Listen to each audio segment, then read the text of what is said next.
राधे राधे सभी को। परीक्षा वॉर एकेडमी में आप सभी का स्वागत है। तो चलिए शुरू करते हैं आज की क्लास एक न्यू टॉपिक के साथ। तो आज का टॉपिक है हमारा रागों का समय विभाजन।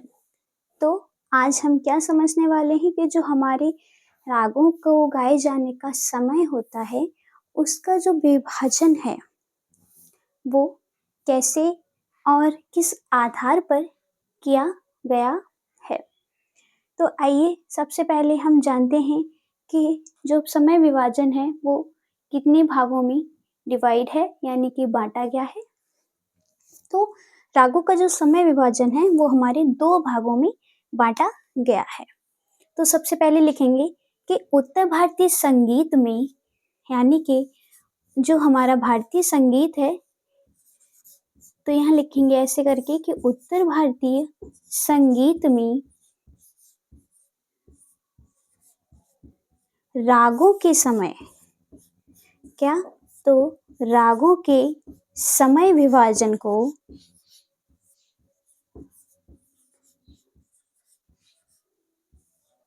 रागों के समय विभाजन को दो रूप में बांटा गया है। तो कितने रूप में बांटा गया है? दो रूप में बांटा गया है। तो वो दो रूप किस प्रकार से हैं यानी कि दो रूप में किस प्रकार से रखा गया है, आइए जानते हैं। तो जो हमारे रागों का समय है वो हमारे जो एक दिन में यानी कि पूरा संपूर्ण एक दिन जो होता है वो हमारे 24 घंटों का होता है। तो उसी के आधार पर दो भाग किए गए हैं। कैसे? तो जैसे कि हमारा 12-12 यानी कि 12 घंटे दिन के और 12 घंटे रात के, ऐसे करके इनको दो भागों में बांटा गया है। तो यहाँ पे लिखेंगे कि दिन के 24 घंटों को सीधा ही लिखेंगे जिससे कि समझ में रहे कि दिन के 24 घंटों को दो भागों में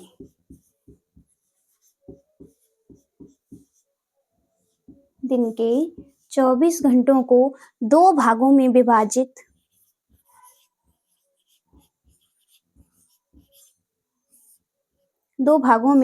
विभाजित कर रागों का समय विभाजन निश्चित किया है। यानी कि रागों का समय विभाजन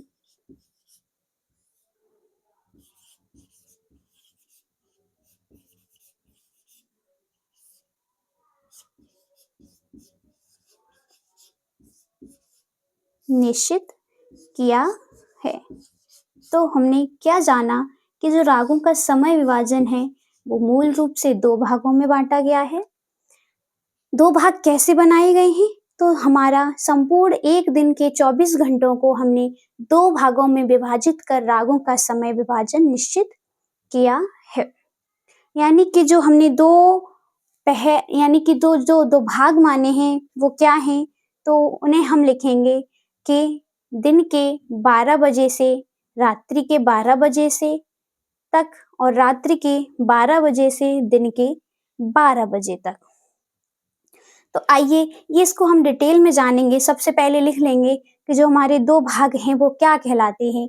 तो नंबर 1 लिख लीजिए पूर्व राग और निश्चित किया गया है जिन्हें पूर्व राग और उत्तर राग के नाम से जाना जाता है।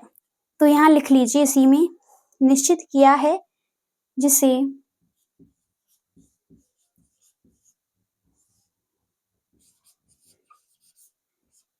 पूर्व राग और उत्तर राग कहा जाता है। यानी कि जो दो हमारे भाग हैं वो क्या हैं? तो हमारी एक है पूर्व राग और दूसरा है हमारा उत्तर राग। तो ऐसे करके ये हमारे दो भाग बन जाते हैं पूर्व राग और उत्तर राग। नंबर फर्स्ट पूर्व राग और नंबर सेकंड है तो हमारा उत्तर राग। इतना नोट कर लीजिए। फिर मैं आगे बढ़ती हूँ इसमें कि जो हमारे पूर्व राग हैं उनका समय क्या होता है और वो हमारे कैसे राग होते हैं, क्या स्वर आते हैं और इन पूर्व राग से हमें क्या प्राप्त होता है, हम इन सब बातों को आगे इसमें समझेंगे। तो जैसा कि हमने अभी तक अपना इतना समझा कि हमारे रागों का समय विभाजन दो भागों में किया जाता है, जो कि हमारे दिन के 24 घंटे में दो भागों में बांटकर प्राप्त होता है हमें, जिसे हम पूर्व राग और नंबर सेकंड उत्तर राग के नाम से जानते हैं। तो आइए चलते हैं इसमें आगे। क्लीन कर रही हूं मैं इसको। तो सबसे पहले हम जानेंगे अपने समय विभाजन के जो दो प्रकार हैं। तो सबसे पहले हम पूर्व राग को समझेंगे, उसके बाद हम अपने उत्तर राग को समझेंगे। तो सबसे पहले हेडिंग डाल लीजिए पूर्व राग। तो हेडिंग डालेंगे पूर्व राग।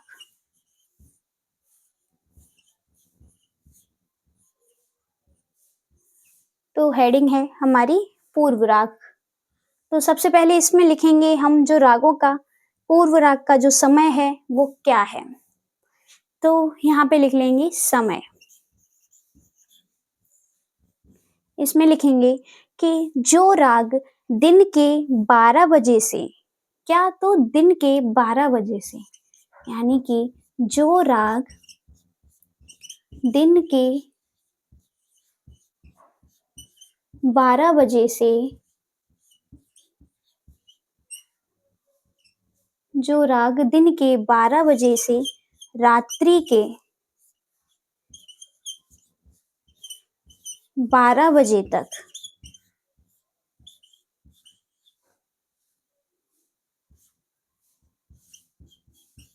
रात्रि के 12 बजे तक गाए बजाए जाते हैं, गाए बजाए जाते हैं, उन्हें क्या कहते हैं, उन्हें पूर्व राग कहते हैं।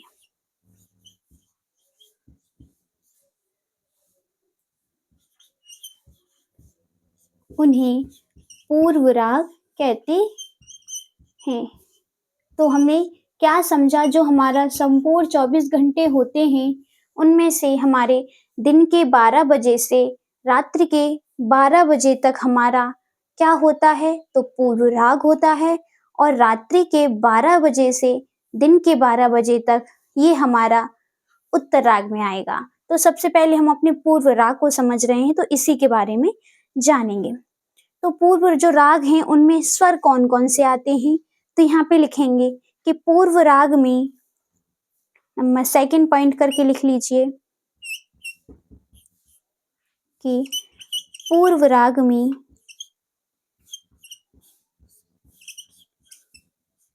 सा रे गा मा 4 स्वर आते हैं। तो यहाँ लिखेंगे कि पूर्व राग में 4 स्वर आते हैं।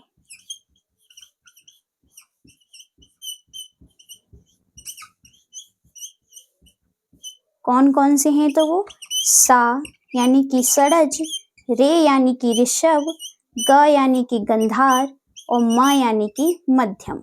तो ये हमारे 4 स्वर जो हैं वो हमारे पूर्व राग के अंतर्गत आते हैं। नंबर नेक्स्ट पॉइंट लिखेंगे कि जो हमारे पूर्व राग हैं इनको हम कुछ और भी कह सकते हैं राग के अकॉर्डिंग, यानी कि राग में पूछ लिया जाता है क्वेश्चन कि ये राग कौन सा वादी है, पूर्वांग वादी है या उत्तरांग वादी है। तो जो हमारे पूर्व राग होते हैं उन्हीं को ऐसा माना जाता है कि पूर्वांग वादी राग भी कहते हैं। तो यहाँ लिखेंगे कि प्रचार में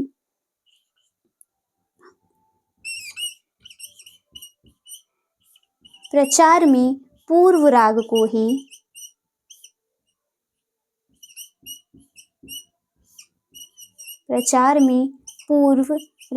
ही क्या कहते हैं, तो पूर्व राग को ही अन्य नाम यानी कि पूर्वांग वादी राग कहते हैं।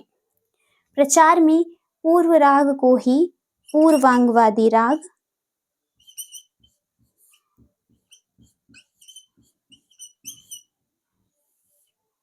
क्या कहा जाता है? तो प्रचार में पूर्व राग को ही पूर्वांगवादी राग कहते हैं। इतना नोट कर लीजिए। फिर इसमें एक और पॉइंट है, उसको भी समझ लेंगे कि जो हमारे पूर्व राग होते हैं, इन्हीं से हम राग का वादी और संवादी स्वर ज्ञात करते हैं। तो हमने पूर्व राग का समय जो है वो क्या माना कि दिन के 12 बजे से रात्रि के 12 बजे तक पूर्व राग होते हैं और इनमें 4 स्वर होते हैं, सा रे गा मा। यानी कि जो हमारा वादी संवादी है वो हमें पूर्व राग से ही प्राप्त होता है और हमें पूर्व राग को अन्य हम पूर्वांगवादी राग भी कहते हैं। तो चलिए आइए आगे बढ़ते हैं। इसमें लिख लिया होगा इतना। लास्ट पॉइंट एक और है इसका, थर्ड, तो वो भी लिख लीजिए इसी में आप।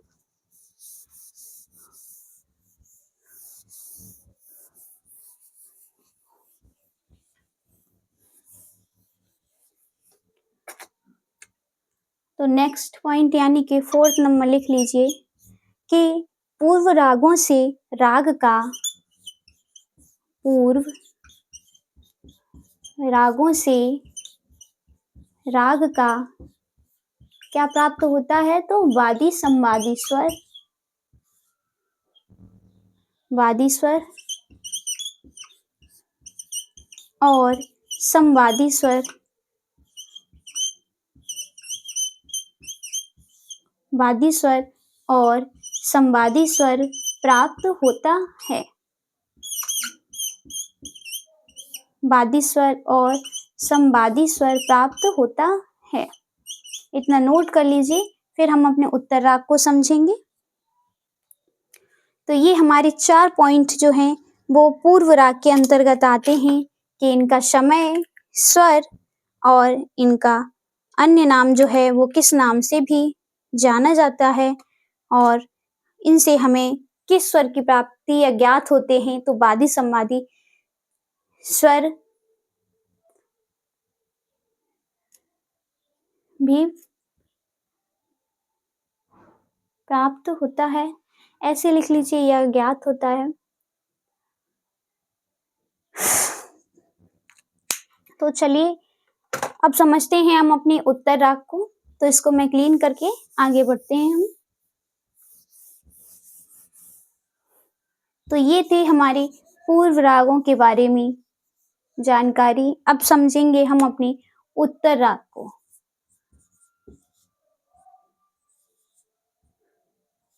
तो इसमें उत्तर राग का समय मैंने आपको बताया क्या हो जाएगा, तो वो हमारे दिन के 12 बजे से था, तो उत्तर राग हो जाएगा हमारा रात्रि के 12 बजे से दिन के 12 बजे तक।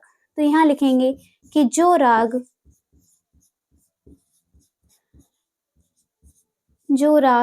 रात्रि के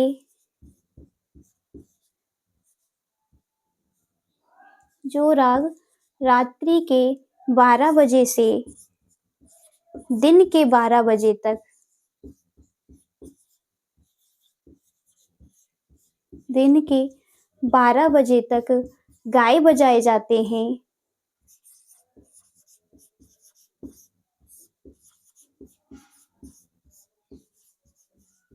उन्हें हम क्या कहते हैं? तो उन्हें उत्तर राग कहते हैं।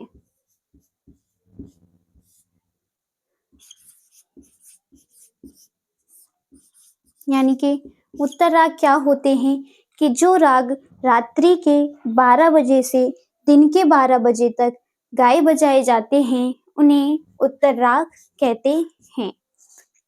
तो जैसा कि हमारे पूर्व राग में सा रे ग म 4 स्वर आते थे, उसी प्रकार हमारे उत्तर राग में भी 4 ही स्वर आते हैं।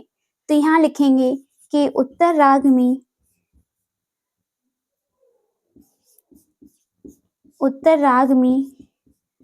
4 स्वर आते हैं।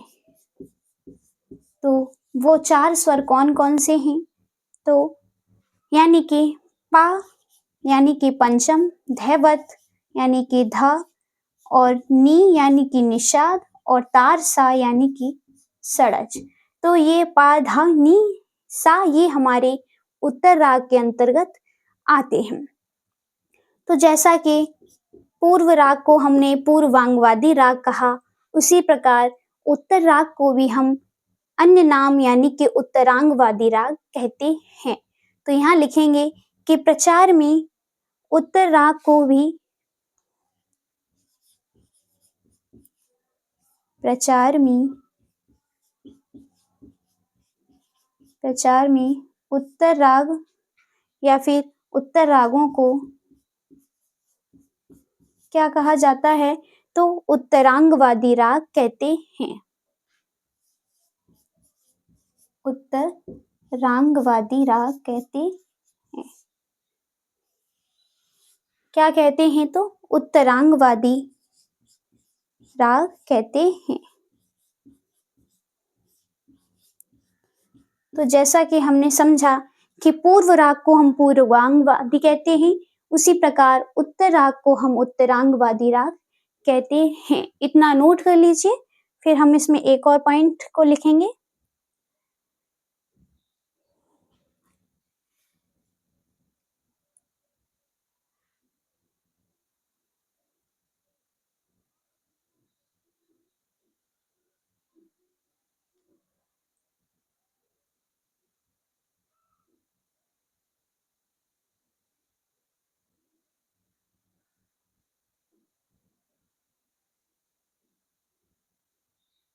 तो हमने क्या समझा कि उत्तर राग में 4 स्वर यानी कि हमारे पाधानीसा, और इसका जो समय है वो क्या है? तो रात्रि के 12 बजे से दिन के 12 बजे तक ये हमारा उत्तर रागों का समय है, और इनको उत्तरांगवादी राग कहा जाता है। और हमारे जो उत्तरांगवादी राग स्वर होते हैं, उनसे हमें वादी संवादी स्वरों का भी ज्ञान प्राप्त होता है। तो यहाँ लिखेंगे कि जिस स्वर का या जिस राग का स्वर, जिस राग का वादी संवादी स्वर, कौन सा? जिस राग का वादी स्वर और संवादी स्वर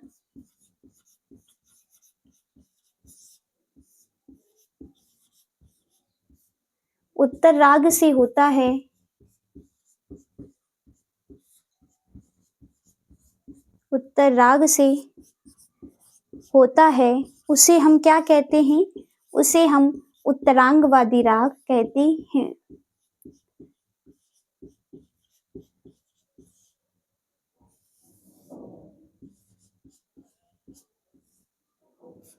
यानी कि अगर हमारा वादी स्वर पंचम है तो वो हमारा उत्तरांगवादी राग कहलाएगा। नोट कर लीजिए इतना। तो जैसा कि हमारा अगर वादी स्वर हमारा गंधार है तो वो हमारा क्या कहलाएगा? तो वो हमारा पूर्वांगवादी राग के अंतर्गत आएगा। ऐसे ही संवादी स्वर अगर हमारा पूर्व से है तो हमारा संवादी स्वर स्वतः ही उत्तरांग से हो जाएगा, और अगर हमारा संवादी पूर्वांग से है तो अगर हमारा संवादी स्वर जो है उत्तरांग से है तो हमारा वादी स्वर पूर्वांग से होगा, और अगर हमारा वादी स्वर उत्तरांग से है तो संवादी स्वर हमारा पूर्वांग से हो जाएगा। यानी कि इनके जो बीच अंतराल होता है वो 8-12 श्रुति या फिर 9-13 श्रुति का होता है। तो जैसा कि आज हमने अपने रागों के समय विभाजन को समझा कि 2 भागों में बांटकर इनका समय निर्धारित किया गया है, कि हमने 24 घंटों को 2 भागों में बांटा है, उसी प्रकार ये हमारे 2 भाग प्राप्त होते हैं। तो आज की क्लास हमारी यही समाप्त होती है। मिलते हैं हम अपनी नेक्स्ट क्लास में एक न्यू टॉपिक के साथ। तब तक के लिए राधे राधे सभी को।